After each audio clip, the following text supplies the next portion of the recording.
اللہ پر توکل اور اس کی ذات پر یقین کا سفر در حقیقت دکھوں بھری زندگی سے پرسکون زندگی کا سفر ہوتا ہے۔ اللہ پر یقین کرنے والوں کو سکون قلب کی نعمت میسر ہوتی ہے، کیونکہ ان کا یقین ایسی ہستی پر ہوتا ہے جو اس پوری دنیا کا بادشاہ اور پالنے والا ہے، جو انسان و حیوان، فضا میں اڑنے والے پرندوں، زمین پر بہتے ہوئے دریاؤں، سمندر، بہتے ہوئے پانی میں تیرتی ہوئی رنگ بھرنگی مچھلیوں، حتیٰ کہ اس زمین پر چلتی ہوئی چھوٹی سی چونٹی کا بھی مالک اور پروردگار ہے، جس کے حکم کن فیکون سے مقدر بدل جایا کرتے ہیں۔ اور جانتے ہو یقین کیا ہے؟ جب زندگی میں غموں کے گہرے بادل ہوں، روشنی کی امید نہ ہو، جب صحرا میں بھٹکنے والے مسافر کو ایک بوند پانی کی امید نہ ہو، جب زندگی میں خزاں ہی خزاں ہو، بہار کی کوئی امید نہ ہو، اس وقت دل سے یہ آواز آنا، پریشان نہ ہو، اللہ ہے نا۔ اللہ پر یقین تو سمندر سے بھی زیادہ گہرا ہونا چاہیے۔ جتنے بھی مشکل حالات ہوں، جتنے بھی اندھیرے ہوں زندگی میں، پھر بھی توکل صرف اللہ پر ہونا چاہیے کہ ایک دن اس اندھیرے میں روشنی کی کرن ضرور چمکے گی۔ جو اللہ کی عظیم ذات پر کامل یقین رکھتے ہیں میرے بھائیوں، فلاح کامیابی بھی انہی کے لیے ہوا کرتی ہے، تقدیریں بھی انہی کی بدلا کرتی ہیں۔ حضرت عمر بن خطاب سے روایت ہے کہ رسول اللہ صلی اللہ علیہ وآلہ وسلم نے فرمایا، اگر تم اللہ پر اس طرح توکل اور بھروسہ کرو جس طرح توکل کرنے کا حق ہے، تو وہ تمہیں اس طرح رزق دے گا جیسے پرندوں کو رزق دیتا ہے۔ پرندے صبح سویرے خالی پیٹ نکلتے ہیں اور شام کو بھرے پیٹ واپس آتے ہیں۔ جب انسان اپنے رب پہ اس قدر بھروسہ کر لیتا ہے کہ اس کے علاوہ کوئی بھی اس کی ضرورت پوری کرنے والا نہیں، تو اللہ بھی اپنے بندے کو مایوس نہیں لٹاتا۔ جو لوگ اللہ کے در کو چھوڑ کر دوسروں کے در سے مانگتے ہیں، کیا انہیں اللہ کی ذات پہ تھوڑا سا بھی یقین نہیں؟ کیا انہیں اس دنیا کے لوگوں پر اللہ کی ذات سے زیادہ بھروسہ ہے، جو ذات رات کو درختوں پر بیٹھے ہوئے پرندوں کو نیند میں بھی نیچے گرنے نہیں دیتی؟ وہ ذات انسان کو بے یار و مددگار کیسے چھوڑ سکتی ہے؟ اللہ پاک کی ذات تو رحیم و کریم ہے، انسان کو اس کی سوچ سے بڑھ کر عطا کرنے والی ذات ہے۔ اللہ تو فرماتا ہے، اے میرے بندو مجھ سے مانگو میں تمہیں عطا کروں گا، اور عطا بھی ایسا کہ انسان حیران رہ جائے۔ لیکن ہم انسان ہی بے وفا ہیں جو در در پہ جا کے سر جھکاتے ہیں، اللہ کو چھوڑ کر اللہ کے بنائے ہوئے بندوں سے مانگتے ہیں۔ اللہ پہ یقین کے معاملے میں زیادہ سوچا مت کرو، آنکھیں بند کر کے یقین کر لیا کرو، کیونکہ یہی وہ راستہ ہے جہاں فلاح و کامیابی نصیب ہوتی ہے، یہی وہ راستہ ہے جہاں پر کامیابی انسان کا مقدر بن جاتی ہے، یہی وہ راستہ ہے جہاں دنیا آخرت سمجھ جاتی ہے۔ اللہ تو قادر مطلق اور بے نیاز ہے، انسان کی سب خواہشات پوری کرنے پہ قادر ہے، بس اللہ کی ذات پہ کامل یقین ہونا چاہیے۔ میرے بھائیوں، اللہ کی ذات پہ یقین حضرت ابراہیم علیہ السلام جیسا ہونا چاہیے، جن کی توکل کے ذریعے آگ ٹھنڈی کر دی گئی۔ اللہ پر توکل حضرت موسیٰ علیہ السلام جیسا ہونا چاہیے، جو دریا میں بھی راستہ بنوا دیتا ہے۔ اللہ پر توکل تو یوسف علیہ السلام کو یعقوب علیہ السلام سے ملوا دیتا ہے۔ اللہ پر توکل تو شدید طوفان میں بھی کشتی نو پار لگا دیتا ہے۔ تو کیا ہم اپنے رب پہ توکل نہیں کریں گے، جو ناممکن کو ممکن کرنے کی قدرت رکھتا ہے؟ ہمیشہ اپنی عقل سے زیادہ اللہ کی ذات پہ بھروسہ کرو، کیونکہ اللہ پر پختہ یقین سخت اندھیرے میں بھی روشنی پیدا کر دیتا ہے۔ اللہ پاک کہیں نہ کہیں سے راستہ نکال ہی دیتا ہے، کیونکہ اللہ پاک اپنے بندوں کو پریشان نہیں دیکھ سکتا۔ وہ تو ایسی جگہوں سے انسان کو نوازتا ہے کہ انسان تصور بھی نہیں کر سکتا۔ دعائیں معجزوں کا باعث بنتی ہیں اور رب کے حکم کن فیکون سے تقدیریں بدل جایا کرتی ہیں۔ بس صبر اور اللہ پہ بھروسہ ضروری ہے۔ اللہ پہ یقین اتنا کامل ہونا چاہیے کہ اللہ کبھی بھی دوسرا دروازہ کھولے بغیر پہلا دروازہ بند نہیں کرتا۔ اگر اللہ پر یقین پختہ ہو جائے تو معاشرے سے بہت سے گناہوں کا خاتمہ ہو جائے۔ اگر اس بات پہ یقین آ جائے کہ قسمت میں لکھا ہوا رزق کسی دوسرے کے پاس نہیں جا سکتا، تو کبھی انسان دوسرے کے حق پہ ڈاکہ نہ ڈالے، کبھی قتل جیسا کبیرہ گناہ نہ ہو، کبھی یتیموں کا مال نہ ہڑپ کیا جائے۔ اللہ پر یقین کرنے والے کبھی بھی زندگی کی مشکلات سے گھبرایا نہیں کرتے، زندگی میں چھائے ہوئے غموں کے بادلوں سے پریشان نہیں ہوا کرتے، کیونکہ ان کا یقین واحد یکتا رب پہ ہوتا ہے، جہاں بڑی سے بڑی مشکل بھی آسان ہو جایا کرتی ہے۔ تو میرے بھائیوں، غموں کے چھائے ہوئے بادل خوشیوں کی کرنوں میں بدل جایا کرتے ہیں۔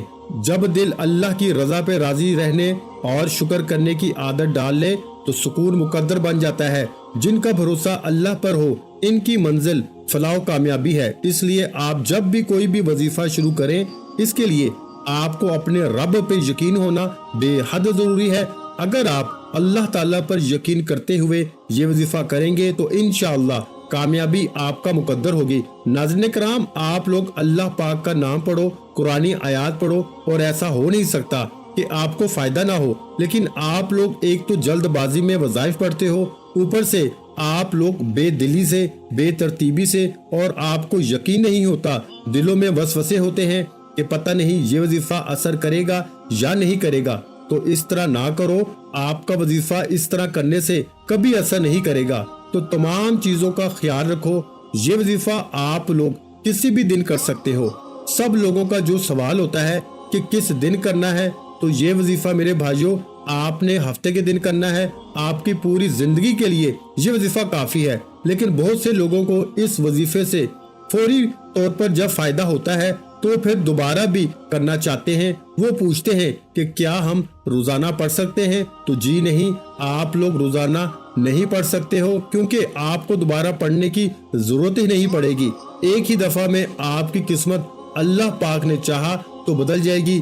آج آپ کو وہ وظیفہ بتانے لگا ہوں، آپ کے دکھ تکلیف، بیماریاں، پریشانیاں، بے روزگاریاں، گھروں میں جھگڑے، بے اولادیاں، شادیوں کے مسائل، قرضوں کے مسائل، ذاتی مکان، جو کچھ آپ کی حاجتیں، مرادیں، پریشانیاں، انشاءاللہ وظیفہ پڑھتے ہی آپ لوگ اپنی آنکھوں سے غیبی طریقے سے اپنے پاس پیسوں کو پہلے تو آتے ہوئے دیکھیں گے، چاروں طرف سے آپ کے رزق کے اسباب کھل جائیں گے، رزق کے بند دروازے فوری طور پر انشاءاللہ اللہ پاک نے چاہا تو کھل جائیں گے۔ میرے بھائیوں، آپ کی قسمت ایسے چمکے گی کہ جو لوگ آپ کے حاسدین آج آپ سے جل رہے ہیں، جو لوگ آج آپ کو آپ کے رشتہ دار میں، خاندان میں، دوست احباب آپ کی غریبی کا مذاق بنا رہے ہیں، آپ کو دھتکار رہے ہیں، آپ کے ایسے حالات ہیں کہ آپ نے لوگوں سے اتنا پیسہ مانگ لیا ہے کہ قرضے آپ نے اتنے لیے ہوئے ہیں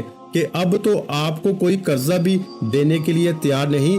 لوگ آپ کو بلاک کر رہے ہیں، آپ کو دیکھ کر ایک گلی سے دوسری گلی بدل دیتے ہیں کہ یہ سامنے سے آ رہا ہے، یہ پھر کچھ نہ کچھ مانگے گا۔ تو میرے بھائیوں، اگر آپ کے ایسے حالات ہیں، آپ بالکل قرضدار بن چکے ہو، آپ کی حالت بالکل خراب ہو چکی ہے، تو آپ فوری طور پر اس وظیفے کو پڑھ لیں۔ آپ دنیا کے جس کونے میں موجود ہیں، اپنی پریشانیوں میں، دکھ تکالیف، بیماریاں ہیں، اپنی پریشانیوں میں ہیں، دکھ تکالیف، بیماریوں میں ہیں، تو یہ وظیفہ آپ کر لیں۔ ناظرین کرام، وظیفہ پڑھنے سے پہلے سکون سے بیٹھ جائیں۔ آپ لوگ اس وظیفے کو پڑھنے سے پہلے جب سکون سے بیٹھ جاؤ، سکون سے بیٹھ کے ایک مرتبہ درود پاک پڑھ لینا، صرف ایک مرتبہ۔ سب سے پہلے وظیفہ شروع کرنے سے پہلے جو آپ کو کام کرنا ہے، ایک مرتبہ آپ کو درود پاک پڑھ کے اس وظیفے کو پڑھنا شروع کر دینا ہے۔ ایک مرتبہ جب درود پاک پڑھ لیں، 3 وظائف پڑھنے ہیں۔ درود پاک پڑھنے کے بعد تینوں وظائف اتنے آسان ہیں، جو لوگ بالکل ان پڑھ ہیں، بالکل جن کو ایک لفظ بھی پڑھنا نہیں آتا، جو ان پڑھ ہیں، ایسے کئی بہن بھائی آتے ہیں کہ ہمیں آسان وظائف بتائیں، ہمیں پڑھنا نہیں آتا، تو وہ بھی آج کا وظیفہ سن لیں۔ ایک مرتبہ جب درود پاک پڑھ لیں تو 3 وظائف پڑھنے ہیں۔ درود پاک ایک مرتبہ کوئی سا بھی صلی اللہ علیہ وآلہ وسلم یا صلی اللہ علی محمد یا درود ابراہیمی پڑھ لیں، چاہے تو درود پاک آپ کو یا درود ابراہیمی پڑھ لیں، جو درود پاک آپ کو پڑھنا ہو آپ لوگ ایک مرتبہ درود پاک پڑھ لیں۔ ایک مرتبہ میرے ساتھ بھی ثواب کی نیت سے پڑھ لیں۔ اللہم صلی علی محمد وعلی آل محمد کما صلیت علی ابراہیم وعلی آل ابراہیم انک حمید مجید۔ اللہم بارک علی محمد وعلی آل محمد کما بارکت علی ابراہیم وعلی آل ابراہیم انک حمید مجید۔ درود پاک پڑھنے کے بعد سب سے پہلے آپ اس وظیفے کو پڑھیں۔ اس وظیفے سے انشاءاللہ فوری طور پر آپ کے مسائل آپ خود اپنی آنکھوں سے حل ہوتے ہوئے دیکھیں گے۔ اب درود پاک پڑھنے کے بعد آپ کو جو پہلا وظیفہ پڑھنا ہے، اس وظیفے کے لیے تسبیح اپنے ہاتھوں میں پکڑ لیں۔ تسبیح نہ ہو تو سیدھے ہاتھ پہ پڑھنا شروع کر دیں، صرف 3 مرتبہ۔ آج کا جو عمل ہے، پہلا وظیفہ ہے ان اللہ علی کل شیء قدیر، صرف 3 مرتبہ آپ کو یہ وظیفہ پڑھ لینا ہے۔ 3 مرتبہ جب اس وظیفے کو پڑھ لیں تو دوسرے نمبر پر جو آپ کو وظیفہ، یہ دونوں اسم، دونوں وظائف ملا کے پڑھیں گے تو ان اللہ علی کل شیء قدیر، ان اللہ علی کل شیء قدیر۔ صرف 3 مرتبہ آپ کو یہ وظیفہ پڑھ لینا ہے۔ 3 مرتبہ جب اس وظیفے کو پڑھ لیں تو دوسرے نمبر پر آپ کو جو وظیفہ، یہ دونوں اسم، دونوں وظائف ملا کے پڑھیں گے تو 1 شمار ہوگا۔ کس طرح پڑھیں گے؟ تسبیح کے دانوں پہ پڑھ لیں یا ہاتھوں کی انگلیوں پہ پڑھ لیں۔ یہ وظیفہ ہے یا حیو یا قیوم کا، آپ لوگوں کو 7 مرتبہ پڑھ لینا ہے۔ دونوں وظائف کو ملا کے پڑھیں گے تو 1 شمار ہوگا۔ اس طرح سے آپ کو 7 مرتبہ یا حیو یا قیوم، یا حیو یا قیوم، یا حیو یا قیوم، اس طریقے سے آپ کو 7 مرتبہ یا حیو یا قیوم پڑھ لینا ہے۔ اس کے بعد تیسرا وظیفہ سورۃ الکوثر کا ہے۔ سورہ کوثر، اِنَّا أَعْطَيْنَاكَ الْكَوْثَرَ فَصَلِّ لِرَبِّكَ وَانْحَرْ إِنَّ شَانِئَكَ هُوَ الْأَبْتَرُ۔ سورہ کوثر کو آپ کو 11 مرتبہ پڑھنا ہے۔ میرے بھائیوں ذہن میں رکھیے گا، وظیفہ جس طریقے سے بتا رہا ہوں، جس تعداد میں بتا رہا ہوں، آپ نے اسی تعداد میں پڑھنا ہے۔ آپ نے سورہ کوثر کو 11 مرتبہ یعنی 11 ٹائم پڑھنا ہے۔ اور پھر آخری وظیفہ جو اس کے بعد آپ کو پڑھنا ہے وہ ایک تسبیح ہے جو اللہ تعالیٰ کو بہت عزیز ہے۔ وہ تسبیح ہے سبحان اللہ و بحمدہ سبحان اللہ العظیم، سبحان اللہ و بحمدہ سبحان اللہ العظیم، سبحان اللہ و بحمدہ سبحان اللہ العظیم۔ یہ تسبیح اللہ تعالیٰ کو بہت پیاری ہے۔ اللہ تعالیٰ کے عظیم انعامات میں سے ایک انعام یہ تسبیح ہے۔ تسبیح کہتے ہیں اللہ تعالیٰ کی شان اور پاکی بیان کرنے کو۔ سبحان اللہ العظیم وغیرہ تسبیح، سبحان اللہ العظیم یہ وہ تسبیح ہے جس میں اللہ تعالیٰ کا ذکر ہے، جس کی سلطنت 7 آسمانوں کے اوپر تک پھیلی ہوئی ہے، اور قرآن عظیم الشان کی 7 مبارک صورتوں کا آغاز تسبیح سے ہوتا ہے۔ حضرت سیدنا نوح علیہ السلام نے اپنے بیٹے کو تسبیح کی تاکید فرمائی کہ بیٹا سبحان اللہ و بحمدہ کو ہمیشہ لازم پکڑنا، یہ وہ کلمہ ہے جس کی برکت سے تمام مخلوق کو روزی ملتی ہے۔ حضرت سیدنا ابو بکر صدیق رضی اللہ تعالیٰ عنہ کے پاس ایک بڑے بالوں والا پرندہ لایا گیا۔ ارشاد فرمایا کہ اس نے تسبیح چھوڑ دی ہے، اس لیے پکڑا گیا۔ سبحان اللہ و بحمدہ سبحان اللہ العظیم تسبیح میں گناہوں کی پاکی بھی ہے۔ صرف 100 بار سبحان اللہ و بحمدہ سبحان اللہ العظیم پڑھا جائے تو سمندر کی جھاگ کے برابر گناہ معاف ہو جاتے ہیں۔ تسبیح میں جنت کی آبادی بھی ہے۔ ایک بار سبحان اللہ پڑھنے سے جنت میں اپنی ملکیت کا ایک درخت لگ جاتا ہے۔ درخت بھی معمولی نہیں بلکہ صدیوں کی مسافت تک پھیلا ہوا۔ تسبیح میں حشر کے دن کا سامان بھی ہے۔ ارشاد فرمایا کہ سبحان اللہ آدھے میزان کو بھر دیتا ہے اور باقی کو الحمدللہ بھر دیتا ہے۔ ایک بزرگ کے پاس ایک شخص نے روزی کی تنگی کی شکایت کی۔ انہوں نے فرمایا ہر نماز کے بعد سبحان اللہ 100 بار پڑھو۔ وہ صاحب زندہ دل انسان تھے۔ زندہ دل وہ ہوتا ہے جس کے دل میں اللہ تعالیٰ کا ذکر ہو اور جو دل کی توجہ سے اللہ تعالیٰ کا ذکر کرتا ہو۔ انہوں نے دل کی توجہ سے یہ عمل شروع کیا، مگر 1 ہفتے بعد ان بزرگوں کے پاس آ کر کہنے لگے کہ یہ وظیفہ بند کرنے کی اجازت چاہتا ہوں، کیونکہ اب تو زمین کے خفیہ خزانے بھی نظر آنے لگے ہیں۔ جو لوگ عقل مند ہوتے ہیں وہ خزانوں کے مالک بننے سے ڈرتے ہیں۔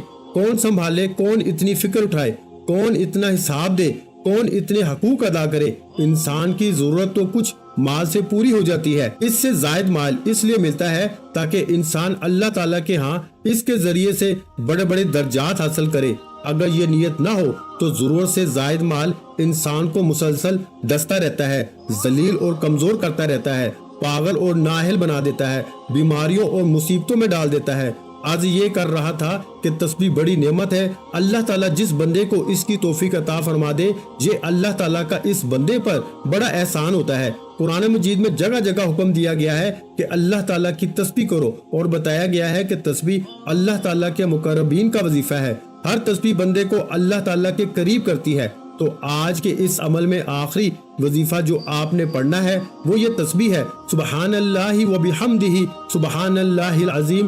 اس کو آپ نے 100 مرتبہ پڑھنا ہے۔ اس کے بعد اتنا ہی درود پاک پڑھنا ہے جتنا وظیفہ شروع کرنے سے پہلے پڑھا تھا۔ اس کے بعد ہاتھ اٹھا کے اللہ پاک سے جو بھی حاجت ہو، مراد ہو، پریشانیاں ہو، اس کے لیے دعا مانگ لیں۔ انشاءاللہ آپ کے تمام مسائل حل ہو جائیں گے۔ ناظرین کرام، گزارش ہے کہ اللہ تعالیٰ کے 99 ناموں میں سے ویڈیو اچھی لگی ہو تو ویڈیو کو لائک کر دیں۔ مزید اسلامک وظائف سننے کے لیے ہمارے چینل کو لازمی سبسکرائب کر لیں اور محترم ناظرین کرام اپنے رزق میں برکت، وسعت اور کشادگی کے لیے اللہ کے 99 ناموں میں سے ایک نام کمنٹ سیکشن میں لازمی لکھ دیا کریں۔ جزاک اللہ۔